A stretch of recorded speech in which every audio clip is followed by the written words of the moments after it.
ملک صاحب اس سارے معاملے میں سر ایک نئی تحریک کا اب آغاز ہونے جا رہا ہے اور 5 اگست کو پہلے بھی ٹرائیڈ اینڈ ٹیسٹڈ ہے، ایسا نہیں ہے کہ پہلے نہیں ہوا، لیکن آپ سمجھتے ہیں کہ 5 اگست کے بعد پاکستان تحریک انصاف کوئی بڑا شو اس مرتبہ کر سکتی ہے؟ کیونکہ اب تو علیمہ خان صاحبہ پہلے نہیں کبھی وہ پولیٹیکلی اتنی ایکٹیو ہوتی تھی، لیکن اب انہوں نے بھی ایکٹیو ہونا شروع کر دیا۔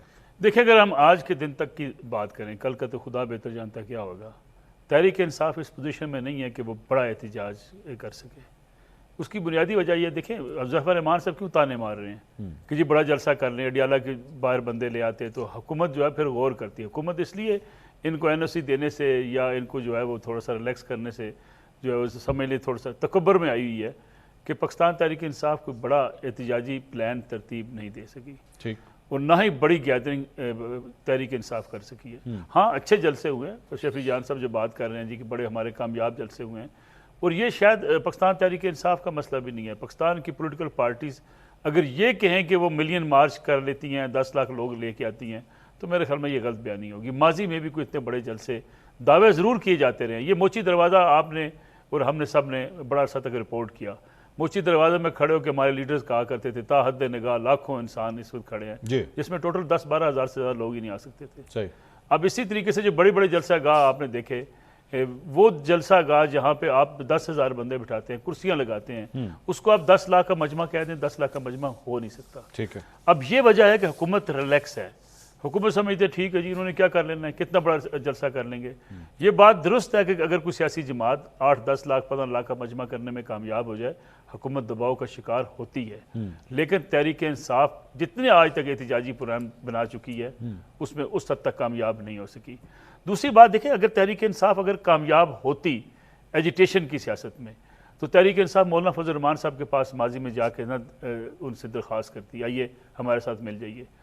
تحریک انصاف جو ہے وہ محمود خان اچکزئی کو اپنا اپوزیشن لیڈر نہ بناتی، تحریک انصاف راجہ ناصر عباس صاحب کے حوالے سینٹ نہ کرتی۔ ان کے پاس اپنے لوگ ہیں، بڑے قد کاٹ کے لوگ بھی ان کے پاس موجود ہیں، لیکن تحریک انصاف نے ان لوگوں کی سپورٹ لینے کی کوشش کی کہ جناب شاید پولیٹیکل وزن بڑھ جائے گا اچکزئی صاحب کے آنے سے، شاید کوئی احتجاجی تحریک چل پڑے گی۔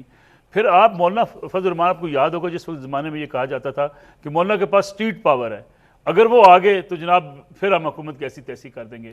کچھ اطلاعات اب بھی ہیں کہ اب پھر تحریک انصاف مولانا کی جو یہ موجودہ صورتحال دیکھے کہ مولانا بھی میدان میں آگے ہیں، تحریک انصاف رابطے کر رہی ہے کہ آئیے جناب حکومت گرانے کے لیے یا حکومت کے خلاف میدان عمل میں آئیے، ہم آپ کو ساتھ دینے کو تیار ہیں۔ اب مولانا کی اپنی ڈیمانڈز ہیں، آپ کو پتہ ہے مولانا سمجھتے ہیں کہ تحریک انصاف آئندہ الیکشن میں میرے ساتھ کیا کرے گی اور مجھے اکاموڈیٹ کرے گی نہیں کرے گی، تو میرے خیال میں تحریک انصاف ابھی تک کوئی طاقتور قسم کا احتجاج نہیں کر سکتا۔ بہت شکریہ۔ میاں نواز شریف صاحب آج آزاد کشمیر میں خطاب کر رہے تھے، تو انہوں نے تو کہا کہ جناب اگر میرا دل کرتا ہے کہ میں آزاد کشمیر کا وزیر اعظم میں بن جاؤں، لیکن مریم نواز صاحبہ نے اس موقع کے اوپر 2021 کا خواہش ہر خواہش پہ دم نکلے، وزیر اعظم کبھی نہیں بن سکتے، ان کی خواہش ہی ہے، نہ پاکستان کی اور نہ کسی اور جگہ کی۔ اچھا ٹھیک ہے ملک صاحب، یہ یہاں پہ مریم نواز صاحبہ نے 2021 میں انہوں نے کہا نون لیگ کی 17 سیٹوں کو جو ہے الٹ دیا گیا۔ بلاول بھٹو صاحب ہمارے ساتھ، کیونکہ آپ ابھی شو میں تشریف لائے، بلاول بھٹو صاحب کل ہمارے ساتھ شو میں موجود تھے، انہوں نے کہا جناب آزاد کشمیر کے الیکشن بھی ویسے ہی ہوں گے جس طرح پاکستان کے ہوتے ہیں۔ تو یہ میں نے کوئی اس کو زیادہ پازیٹیو وے میں نہیں لیا کہ اگر وہ اس قسم کی رائے رکھتے ہیں۔ پاکستان تحریک انصاف آلریڈی ان الیکشنز کو چھوڑ چکی ہے، آپ سمجھتے ہیں کہ آنے والے الیکشنز جو ہیں وہ فری اینڈ فیئر واقعی ہوں گے؟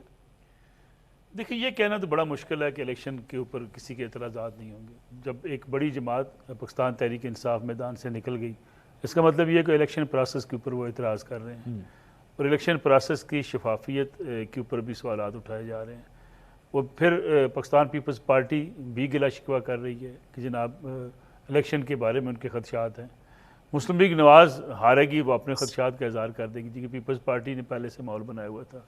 میرے خیال میں سیاسی جماعتیں جو ہیں وہ الیکشن کی شفافیت کے اوپر آج تک متفق نہیں ہو سکی ہیں۔ وہ جو کہتے ہیں نا پنجابی میں جدہ ہاتھ پہندا ہوئے وہ اپنا فراڑ لگا لیتا ہے۔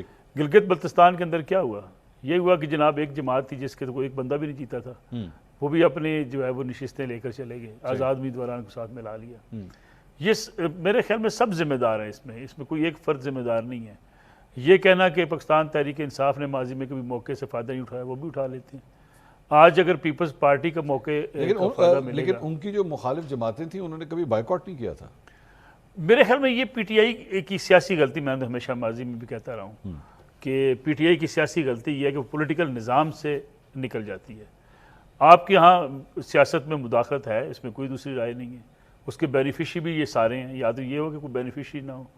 دوسری بات یہ ہے کہ الیکشن پروسیس آپ کا شفاف نہیں ہے، اس پہ بھی اگر کوئی اس کو شفاف بنانا تھا سیاسی جماعتوں نے یا حکومتوں نے بنانا تھا۔ اب مسئلہ یہ کہ آپ میدان سے نکل کے حاصل کیا کر لیتے ہیں، اس سے کیا ہوگا، الیکشن ہو جائیں گے، وہاں اگر پیپلز پارٹی کی یا پی ایم ایل این کی کوئی مشترکہ گورنمنٹ بن جاتی ہے یا ایک جماعت حکومت بنا لیتی ہے، تحریک انصاف کو 4 سال تک اس کا خمیازہ بھگتنا پڑے گا۔ اس کی وجہ یہ ہے کہ آپ پروسیس کے اندر موجود نہیں ہیں۔ خیبر پختونخوا سے اگر آج یہ حکومت سے نکل جائیں تو کیا فائدہ ہوگا؟ اس کی وجہ یہ ہوگی کہ پاکستان تحریک انصاف سیاسی طور پہ اور نقصان اٹھا لے۔ لیکن اس پہ میں شفیع اللہ جان صاحب کے پاس اگر جاؤں گا، اس سے پہلے ظاہری بات ہے وہ اس کا جواب دیں گے کہ جو ہمارے ساتھ ہوئی ہے وہ آج تک ہوئی بھی تو نہیں ہے کسی کے ساتھ، وہ یہ کہیں گے، اس کا جواب وہ یہی دیں گے۔ میرے خیال میں کچھ ہو سکتا ہے ان کی بات جائز بھی ہو، کچھ زیادہ ہوگی ان کے ساتھ، کچھ انہوں نے زیادہ کر دیا اس کے ساتھ زیادہ ہوگی۔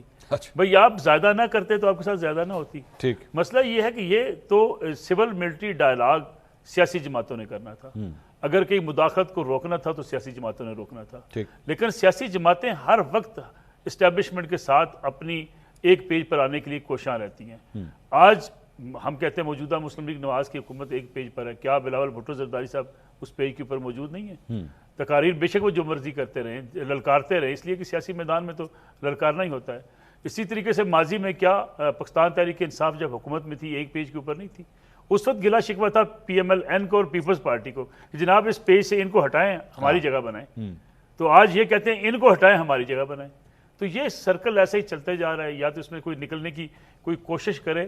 ذمہ داری میں اگین سمجھتا ہوں انہی کے اوپر عائد ہوتی ہے، کسی اور کے اوپر عائد نہیں۔ یہ حذیفہ صاحب، یہ آپ ساری گفتگو ان کی سن رہے ہیں، یہاں پہ تو چارٹر آف ڈیموکریسی کی بات ہو رہی تھی، مذاکرات کی بات ہو رہی تھی، لیکن آج بھی ان کی بہنوں کی ملاقات نہیں ہو سکی۔ ان کی ایک بہن کو این سی سی آئی کا نوٹس آ چکا ہے، شفیع اللہ جان صاحب کی بھی ملاقاتیں نہیں ہو پا رہی، تو 5 اگست کے بعد تو پھر آپ کے لیے مشکلات کا آغاز ہونے جا رہا ہے۔ جی خان صاحب مہربانی، میں گزارش کروں گا کہ بالکل اگر عوامی جمع غفیر سڑکوں پر آ جائے، اسٹریٹ موومنٹ جو ہے وہ پیک پر ہو، تو بالکل کسی بھی حکومت کے لیے وہ مشکل صورتحال ہوتی ہے۔ لیکن یہاں بدقسمتی یہ ہے کہ تحریک انصاف کے دوستوں کو یہ بات نہیں سمجھ آ پا رہی۔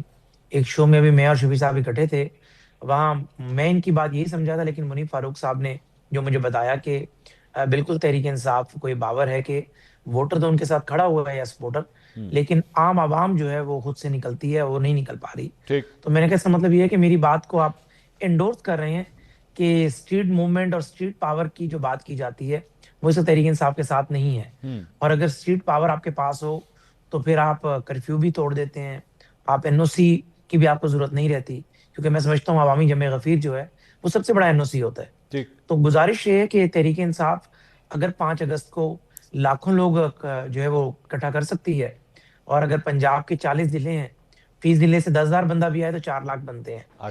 کے پی کے میں کہتے ہیں 5 کروڑ کا صوبہ ہے، تو وہاں سے لاکھ بندہ بھی نکال لیں تو 5 لاکھ بندہ بنتا ہے، تو ظاہر ہے 4-5 لاکھ بندہ کا سڑکوں پر ہوگا تو حکومت بھی اور طریقے سے رسپونڈ کرے گی۔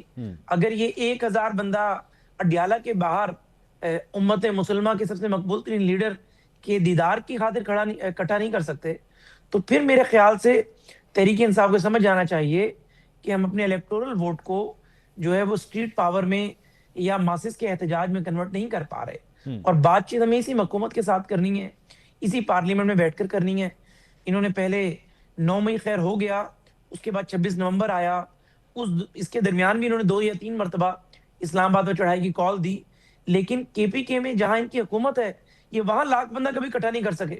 یہ ہم سے این او سی کی بات کرتے ہیں، صبح پشاور میں کرے نا 5 لاکھ بندوں کا جلسہ، کہ پشاور کے انٹرچینج سے لے کر جو ہے وہ قصہ خانی بازار اور ادھر جو کارخانہ مارکیٹ ہے لوگ ہی لوگ ہوں، تو ہم بھی کہیں کہ واقعی کے پی کے میں ان کی مقبولیت ہے تو یہ لوگ یہاں بھی آ سکتے ہیں۔ تو بات یہ کہ اگر آپ کے پاس صوبائی حکومت موجود ہو، اس کی پوری سپورٹ ہو، اس کے وسائل ہو، آپ 15 یا 20 ہزار کا جلسہ کرتے ہیں سوابی میں، یا آپ اسلام آباد آتے ہیں تو پوری ریاستی مشینری لے کر 4-5 ہزار بندہ آپ کے ساتھ ہوتا ہے، تو اس کے زور پر آپ انقلاب نہیں لے کر آ سکتے۔ 5,000 بندہ 26 کروڑ لوگوں کو ڈکٹیٹ نہیں کر سکتا۔ طریقہ کار پھر وہی رہ جاتا ہے جو تمام سیاسی جماعتیں کرتی ہیں کہ بات چیت کے ذریعے حل نکلے۔ شفیع اللہ جان صاحب، میں آپ کے پاس آنے سے پہلے ہمارے ساتھ موجود ہیں اس وقت سینئر تجزیہ کار نصر اللہ ملک صاحب، انہوں نے بھی ہمیں پروگرام میں جوائن کیا۔ ملک صاحب بہت شکریہ، آپ نے ہمارے لیے وقت نکالا۔ ملک صاحب،